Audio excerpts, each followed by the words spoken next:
பாடம் 14. சமயங்களும் சமய ஒற்றுமையும்.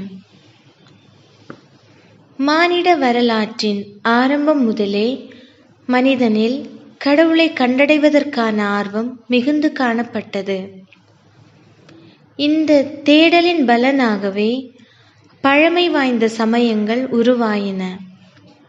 அதனால் இறை மனித உறவின் வரலாற்றையும் இயல்பையும் வெளிப்படுத்துகின்ற அமைப்புகளாக சமயங்களை நாம் அறிந்து கொள்ளலாம். உறவு என்னும் பொருள் கொள்கின்ற ரிலிஜியோ என்ற லத்தீன் சொல்லிலிருந்தே ரிலிஜியன் என்ற ஆங்கில வார்த்தை உருவானது. எல்லா சமயங்களும் பொதுவாக இறை மனித உறவை குறித்து கற்பிக்கவும் அவ்வுறவை வலுப்படுத்துவதற்கான வழிமுறைகளை சுட்டிக்காட்டவும் செய்கின்றன. அதனால் மனித இனத்தின் ஆரம்பம் முதலே பல்வேறு வகையிலான சமய நம்பிக்கைகளும் அமைப்புகளும் இருந்தன. இன்றைய சமயங்களின் தோற்றத்திற்கு முன் மானிட வரலாற்றின் தொடக்கத்தில் உள்ள சமயங்களை இயற்கை சமயங்கள் என்றும் வரலாற்று சமயங்கள் என்றும் அழைக்கின்றோம். இத்தகைய சமயங்களுக்கு இன்றைய சமயங்களைப் போன்று உருவ அமைப்போ அல்லது பழக்க வழக்கங்களோ இருந்திருக்கவில்லை. மானிட வரலாறு வளர்ச்சி அடைந்தவுடன் சமய நம்பிக்கைகளும் முறைகளும் வளர்ச்சி அடைந்து தெளிவான ஒழுங்குமுறைகளை பெற்றுக்கொண்டது. இப்பாடத்தில் யூத சமயம், இஸ்லாமிய சமயம், இந்து சமயம், புத்த சமயம், ஜைன சமயம், சீக்கிய சமயம், கிறிஸ்தவ சமயம் போன்றவற்றை குறித்து தெளிவாக கற்கவிருக்கின்றோம். புத்த சமயம், இந்து சமயம், சீக்கிய சமயம், ஜைன சமயம் போன்ற சமயங்களின் பிறப்பிடம் இந்தியா ஆகும்.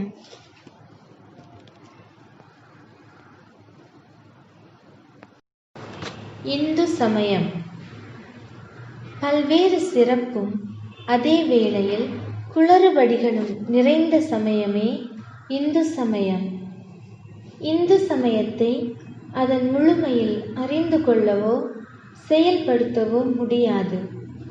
ஏனெனில் இச்சமயம் எப்போது, எங்கே, எப்படி, யாரால் தொடங்கப்பட்டது என்று கூற இயலாது. பிற சமயங்களில் உள்ளது போன்று ஏதேனும் ஓர் நிறுவனரையோ சமய நூலையோ அடிப்படையாக கொண்டு இதன் சட்டங்கள் இயற்றப்படவில்லை. இருப்பினும் கிமு 18 முதல் 15 வரையிலான நூற்றாண்டுகளில் இந்தியாவில் குடியேறிய ஆரியர்களிடமிருந்தே இந்து சமயம் உருவானது என்று கருதப்படுகிறது. இந்தியாவில் உருவானதும் இந்திய கலாச்சாரத்துடன் மிகுந்த தொடர்பு உடையதுமான நம்பிக்கைகளின் தொகுப்பே இந்து சமயம். சனாதன் தர்மம், வைதிக தர்மம் என்னும் பெயர்களில் இந்த சமயம் அறியப்படுகிறது. இறை அனுபவத்தை இந்து சமயம் அதிகாரபூர்வமாக தருகிறது. வேதங்கள், உபநிடகங்கள், பகவத்கீதை போன்றவையே இவர்களின் முக்கியமான சமய நூல்கள். இராமாயணம், மகாபாரதம் போன்ற இதிகாசங்களும் புராணங்களும் இந்து சமயத்தின் முக்கியத்துவம் வாய்ந்த நூல்களாகும். ஆனால் புராண நூல்களும் இதிகாச நூல்களும் அவர்களின் சமய நூல்கள் அன்று. வேதங்களே இந்து சமயத்தின் முக்கியமான சட்ட நூல். பல்வேறு விதமான நம்பிக்கைகள், முறைகள், பழக்க வழக்கங்கள் போன்றவை இந்து சமயத்தின் தனி சிறப்புகள் ஆகும். கடவுளை குறித்து இந்து சமயத்தில் பல மாறுபட்ட சிந்தனைகள் உள்ளன. ஒரே கடவுள் நம்பிக்கையும் பல கடவுள் நம்பிக்கையும் இச்சமயத்தில் கண்கூடாக காண முடிகிறது. படைத்தல், பாதுகாத்தல், அழித்தல் என்னும் முத்தொழில்களை செய்யும் கடவுளுக்கே இந்து சமயத்தினர் அதிக முக்கியத்துவம் அளிக்கின்றனர். அதனால் பிரம்மன், விஷ்ணு, சிவன் போன்றோர் முக்கிய தேவர்களாக கருதப்படுகின்றனர். இவர்கள் மட்டுமன்று, இன்னும் பல தேவிகளையும் தேவர்களையும் இந்து சமயத்தினர் வணங்குகின்றனர். அதனால் ஒவ்வொரு பகுதியிலும் உள்ள முக்கிய திருவிழாக்களும் கொண்டாட்டங்களும் வேறுபட்டு காணப்படுகின்றன. இந்து சமயத்தினருக்கு பல்வேறு திருப்பயண இடங்கள் உள்ளன. இந்தியாவில் தோன்றியதாயினும் இன்று உலகின் பல பகுதிகளிலும் இந்து சமயம் பரவியுள்ளது. ஏறக்குறைய 80 கோடிக்கு மேற்பட்ட சமய விசுவாசிகள் உலகின் பல பகுதிகளிலுமாக உள்ளனர். இந்தியாவில் உள்ள மக்கள் தொகையில் அதிகமானவர்களும் இந்துக்களே ஆவார்.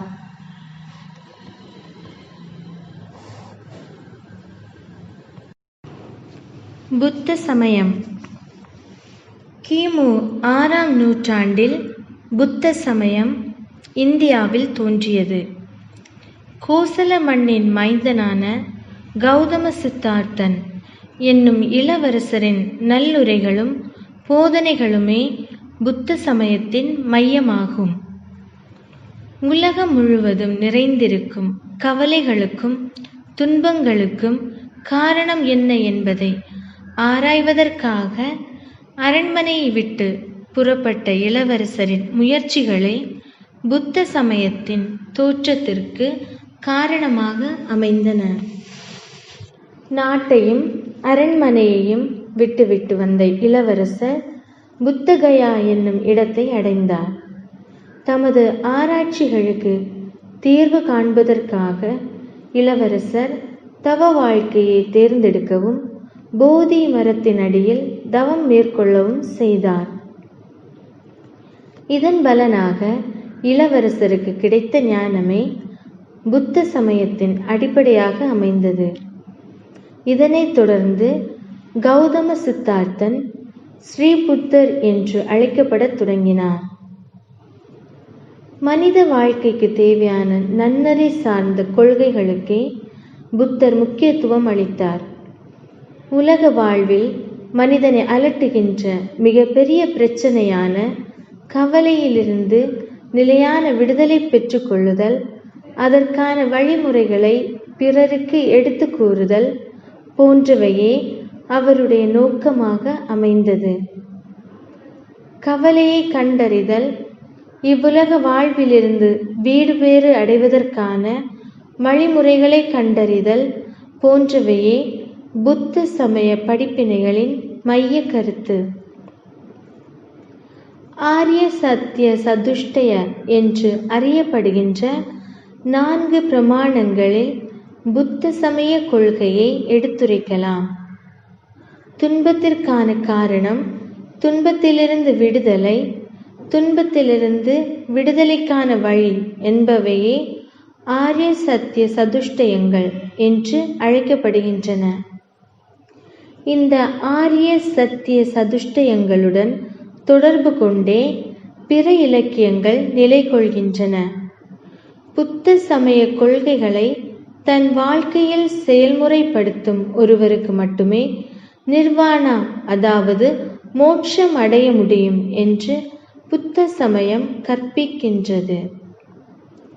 புத்த சமயத்தின் பிறப்பிடமான இந்தியாவில் புத்த சமயம் மிக வலுவாக வளர்ந்து பரவியது.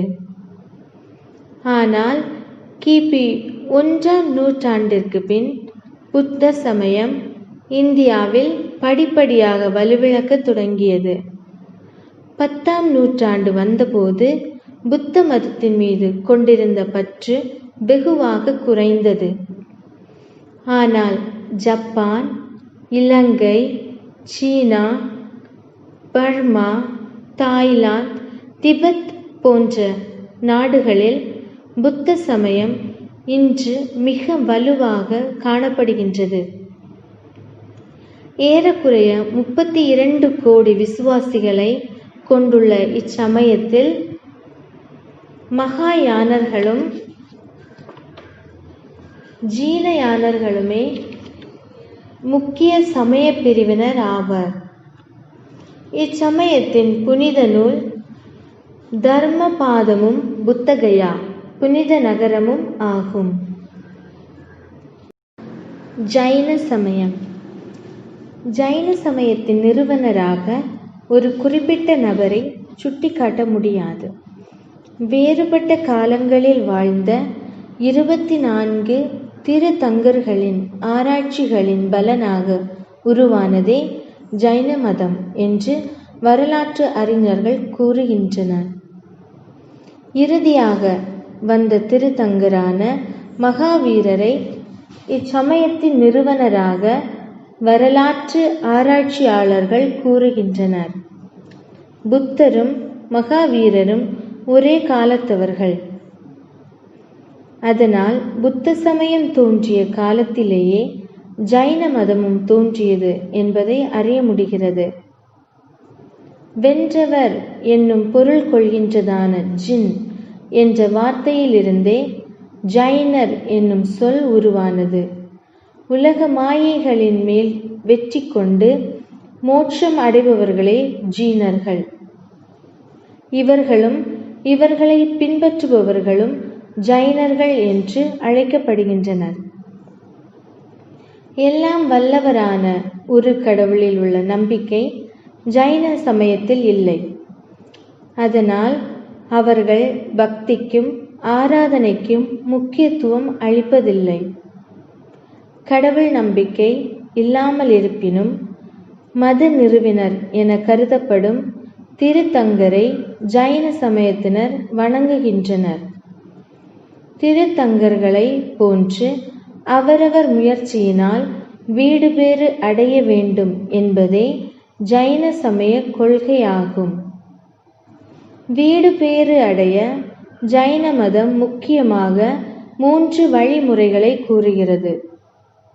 உண்மையான நம்பிக்கை, உண்மையான அறிவு, இடைவிடா முயற்சி என்பவைகள் ஆகும். இம்மூன்றும் த்ரீரத்தினங்கள் என்று அறியப்படுகின்றன. திகம்பரர்கள், ஸ்வேதம்பரர்கள் என்னும் 2 பிரிவினர்கள் ஜைன சமயத்தில் உள்ளனர். ஜைன சூத்திரங்கள் என்னும் நூலே ஜைன சமயத்தினரின் மறைநூல்.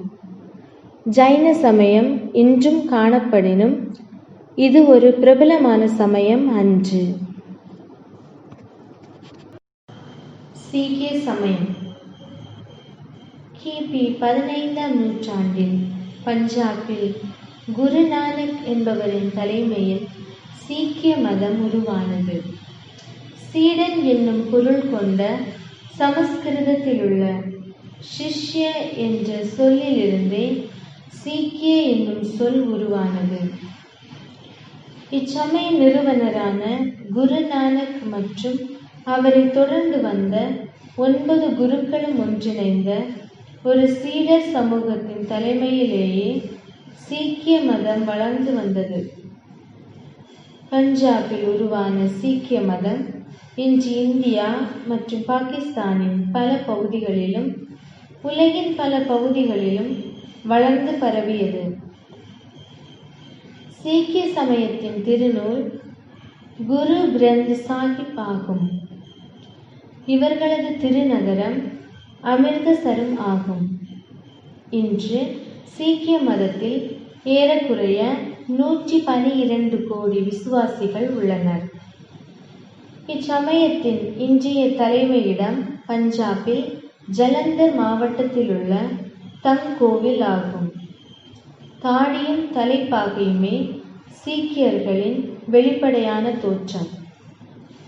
சமயம் என்பதற்கு மேலாக ஒரு ஒழுக்கமுடைய வாழ்க்கை முறையே சீக்கிய சமயம் வாக்களிக்கின்றது. ஒரே கடவுள் நம்பிக்கை உடைய சீக்கிய சமயத்தின் நோக்கம் கடவுளை சென்றடைதலே ஆகும் என்று இச்சமயத்தின் முதல் குருவான குருநானக் கற்பித்துள்ளார். இந்து மற்றும் இஸ்லாமிய சமயத்திலுள்ள நல்ல பகுதிகளை சீக்கிய சமயம் பெற்றுக்கொண்டுள்ளது. வாழ்க்கை முறை என்னும் நிலையில் உருவாக்கப்பட்ட சீக்கிய மதம் இன்று அரசியல், சமயம் மற்றும் சமூக துறைகளிலும் வளர்ந்து கொண்டே இருக்கிறது. இந்தியாவில் தோன்றிய சில சமயங்களை குறித்து இதுவரையிலும் நாம் கற்றுணர்ந்தோம். இதனைத் தொடர்ந்து ஆசியாவில் உருவான உலக சமயங்களான யூத சமயம், இஸ்லாம் சமயம், கிறிஸ்தவ சமயம் போன்றவற்றை குறித்து நாம் கற்கவிருக்கின்றோம். யூத சமயம் உலகில் உள்ள மிக பழமையான சமயங்களுள் ஒன்றே யூத சமயம். இச்சமயம் ஏறக்குறைய 4000 ஆண்டு கால பழமை உடையது. அன்று மனிதர்களிடையே பயன்படுத்தப்பட்டு வந்த பிற சமயங்கள் கடவுளை தேடி சென்ற மனிதர்களுடன் தொடர்பு கொண்டே உருவாயின. ஆனால் யூத மதத்தில் மனிதனை தேடி வந்த கடவுளையே காண முடிகிறது. கிமு 17ஆம் நூற்றாண்டில் வாழ்ந்து வந்த ஆபிரகாமை கடவுள் தேர்ந்தெடுத்து அவருக்கு தம்மையே வெளிப்படுத்தினார். கடவுள் தமது தேர்ந்தெடுக்கப்பட்ட மக்களாக ஆபிரகாமின் வழிமரபினர்களை தேர்ந்தெடுத்து அவர்களுக்கு தம்மை வெளிப்படுத்தவும் செய்தார். ஆபிரகாமின் வழிமரபினரான இஸ்ரேல் மக்கள் யூத சமயம் என்ற பெயரிலேயே அறியப்படுகின்றனர். இஸ்ரேல் குலங்களில் பெருமை வாய்ந்தவர்களான யூத குலத்தை சார்ந்தவர்கள் என்னும் பொருளிலேயே யூத என்னும் பெயரை பயன்படுத்த தொடங்கினர். படிப்படியாக இஸ்ரேல் குலத்தினர் அனைவரும் யூத சமயத்தினராக அறியப்படத் தொடங்கினர். ஒரே கடவுள் நம்பிக்கையும் தாங்கள் ஒரே கடவுளான யாவேயால் தேர்ந்தெடுக்கப்பட்டவர்கள் என்னும் நம்பிக்கையுமே யூத சமயத்தின் அடிப்படை. யூத சமயம் இஸ்ரேல் நாட்டின் பொதுவான சமயமாதலால் அந்நாட்டின் வளர்ச்சியிலும் தளர்ச்சியிலும் யூத சமயம் முக்கிய பங்கு வகிக்கின்றது. ஒரே விசுவாசம் மற்றும் ஆராதனை முறையின் அடிப்படையிலேயே இஸ்ரேல் ஒரு நாடாக உருவாக்கம் அடைந்தது. எகிப்திலிருந்து புறப்பட்ட இஸ்ரேல் மக்கள் கானான் நாட்டை வந்தடைந்தனர். அத்துடன் யூத சமயம் ஒரு நிலையான வடிவம் பெற்றது. தொடர்ந்து யூத சமயத்தின் வளர்ச்சியில் நீதி தலைவர்கள், அரசர்கள், குருக்கள், இறைவாக்கினர்கள் போன்றோர் தனி கவனம் செலுத்தினர். சாலமோனின் ஆட்சி காலத்தில் எருசலேமில் உருவாக்கப்பட்ட தேவாலயம் யூத சமயத்தின் மையமாக மாறியது. நாளடைவில் யூத சமயத்தில் மட்டுமன்று, சமூக, பொருளாதார, கலாச்சார வாழ்வின் மையமாக எருசலேம் தேவாலயம் வளர்ச்சி அடைந்தது. இயேசுவின் வருகை வரையிலும் வலுவாக இருந்த யூத சமயம் அடிக்கடி நிகழ்ந்த அயல்நாட்டு தாக்குதல்களின் பலனாக வீழ்ச்சி அடையவும் உலகின் பல பகுதிகளிலுமாக பிளவுபடவும் செய்தது. கிபி 19-20ஆம் நூற்றாண்டுகளில் யூதர்களிடையே நிலவி வந்த மறு ஒன்றிப்பு இயக்கங்கள் அவர்களை மீண்டும் ஒன்றிணைய செய்தன. 1948ஆம் ஆண்டில் இஸ்ரேல் நாடு புத்துயிர் பெற்று புது பொலிவடைந்ததும் யூத சமயத்தினர் ஒன்றிணைந்தனர். இன்று ஏறக்குறைய 1.5 கோடி யூத விசுவாசிகள் உலகில் காணப்படுகின்றனர். எருசலேம் யூதர்களின் தூய நகரமாக கருதப்படுகிறது. திருவிவிலியத்தில் உள்ள பழைய ஏற்பாட்டு நூல்கள் அவர்களின் மறைநூல் ஆகும். ஓய்வு நாளான சனிக்கிழமையே அவர்களின் ஆராதனை நாள் ஆகும். எருசலேம் தேவாலயத்தின் வீழ்ச்சி வரையிலும் குருத்துவ பணியினை செய்தவர்கள் லேவி குலத்தினர் ஆவர். ஆனால் இன்று யூத போதகர்களே குருத்துவ பணிகளுக்கு தலைமை வகிக்கின்றனர். இஸ்லாமிய சமயம் கிபி 610க்கும் 632க்கும் இடைப்பட்ட காலத்தில் சவுதி அரேபியாவில் உள்ள மெக்கா என்ற பட்டணத்தில் உள்ள ஹீரா மலையில் ஜெபித்து கொண்டிருந்த முகமது நபி என்பவருக்கு கிடைத்த இறை வெளிப்பாடே இஸ்லாமிய சமயத்தின் அடிப்படையாக நிலை கொள்கின்றது. இந்த இறை வெளிப்பாடுகள் எழுதப்பட்டுள்ள குர்ஆன் அவர்களின் திருநூல் ஆகும். உலகின் முடிவுக்கு முன்னர் கிடைக்கப் பெறுகின்றதான அரியதும் கடைசியானதுமான வெளிப்பாடாகவே இஸ்லாமியர்கள் தங்கள் விசுவாசத்தை காண்கின்றனர். இஸ்லாமிய சமயம் தொடங்கப்பட்டதான மெக்கா என்ற இடமே இஸ்லாமியர்களின் புனித இடமாகும். இஸ்லாமியர்கள் கடவுளை அல்லாஹ் என்று அழைக்கின்றனர். யூத சமயத்தையும் கிறிஸ்தவ சமயத்தையும் போன்று இஸ்லாமிய சமயமும் ஒரே கடவுள் நம்பிக்கையை கொண்டுள்ளது. அல்லாஹ்வை அன்றி பிறிதொரு கடவுள் இல்லை, முகமது அவருடைய தூதரே ஆவார் என்ற விசுவாச அறிக்கை இஸ்லாமியர்களின் அடிப்படை கொள்கை ஆகும். சலாம் என்ற அரபு வார்த்தையிலிருந்தே இஸ்லாம் என்னும் சொல் உருவானது. சலாம் என்பதன் பொருள் சமாதானம், மீட்பு என்பதாகும். இஸ்லாம் என்ற சொல் கடவுளுக்கு பணிதல் என்னும் பொருளிலேயே பயன்படுத்தப்படுகிறது.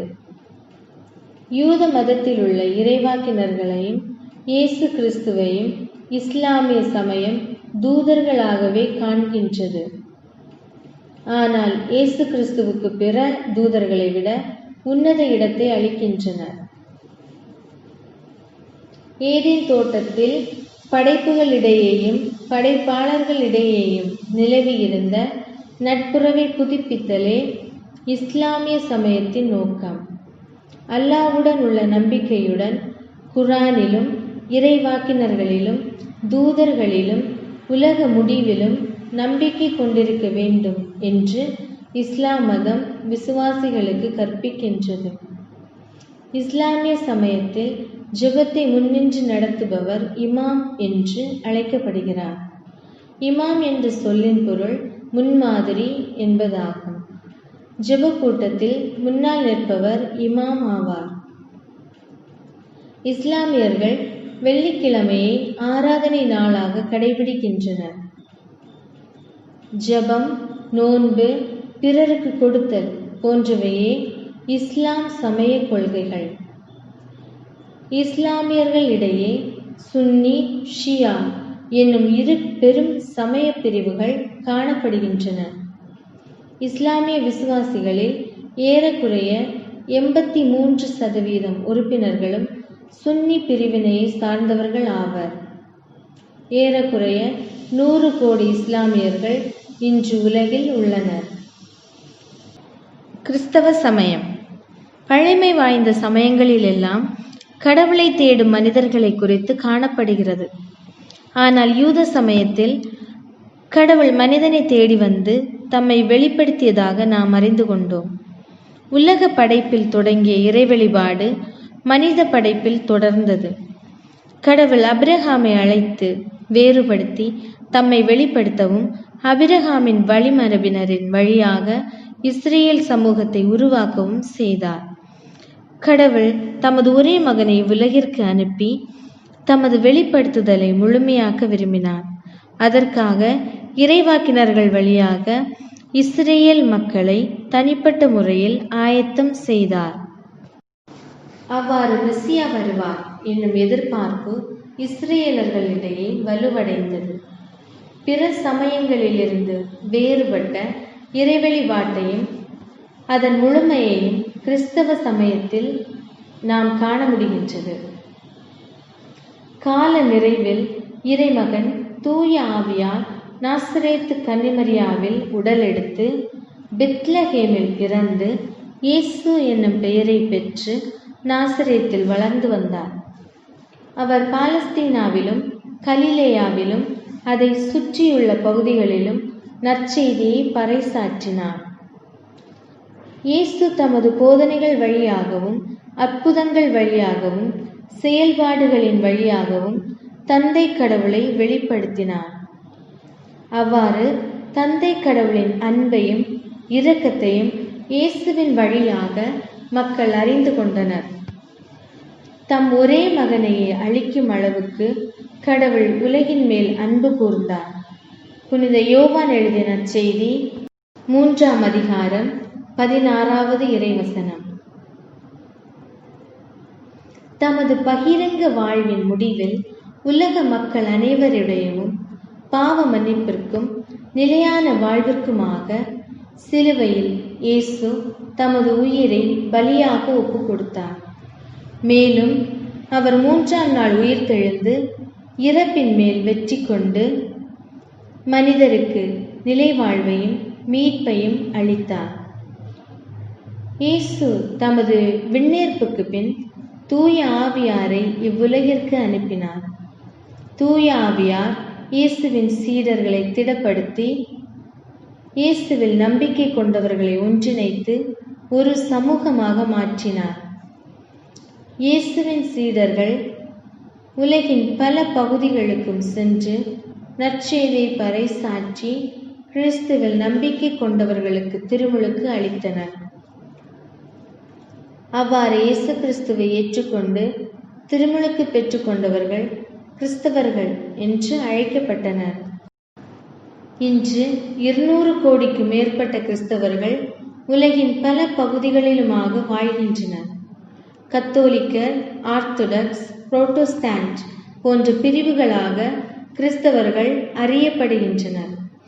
உலகின் மிகப்பெரிய சமயமும் கிறிஸ்தவ சமயம் ஆகும். கிறிஸ்தவர்கள் இயேசு கிறிஸ்துவை பல சமய நிறுவனர்களில் ஒருவராக காணவில்லை. மாறாக அவரை ஒரே மீட்பரும் உலக மீட்பருமாக ஏற்றுக்கொள்கின்றனர்.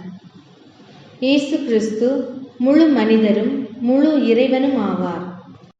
கடவுளாக இருந்த போதிலும் மனிதர்களோடு ஒன்றிணைந்து கடவுளின் அன்பையும் மீட்பையும் மனித இனத்திற்கு அளித்தார். இதுவே இயேசு கிறிஸ்துவையும் கிறிஸ்தவ சமயத்தையும் பிற சமயங்களிலிருந்து வேறுபடுத்துகிறது. கத்தோலிக்க திருச்சபையின் அணுகுமுறை. எல்லா சமயங்களிலும் உண்மையும் கடவுளின் பிரசன்னமும் செயல்பாடுகளும் இருப்பதாக கத்தோலிக்க திருச்சபை விசுவசிக்கின்றது. இவ்வாறாக உண்மை கூறுகளும் இறை பிரசன்னமும் எல்லா சமயங்களிலும் இருப்பதால் அந்தந்த சமயங்களில் நம்பிக்கை கொள்பவர்களுக்கு அது மீட்பின் அடையாளமாக மாறுகிறது. எல்லா சமயங்களிலும் உண்மை குடிகொண்டிருப்பதால் எல்லா சமயங்களின் ஆன்மீக மற்றும் இவ்வுலக நன்மைகளையும் சமூக கலாச்சார கூறுகளையும் ஏற்றுக்கொள்ள வேண்டும் என்று 2ஆம் வத்திக்கான் திருச்சங்கத்தின் வழியாக திருச்சபை நினைவூட்டுகின்றது. எல்லா சமயங்களிலும் காண கிடைக்கின்ற உண்மையானதும் தூயதுமான எதையுமே கத்தோலிக்க திருச்சபை வெறுத்து ஒதுக்கவில்லை. தன்னுடைய கொள்கைகளிலிருந்தும் போதனைகளிலிருந்தும் பலவற்றில் மாறுபடினும் எல்லா மனிதரையும் ஒளிர்விக்கும் உண்மையின் ஒளிச்சுடரை மீண்டும் மீண்டும் பிரதிபலிக்கின்ற செயல்முறைப்பாணிகள், வாழ்க்கை முறைகள், கோட்பாடுகள் ஆகியவற்றை கத்தோலிக்க திருச்சபை உண்மையாகவே மதித்து போற்றுகின்றது.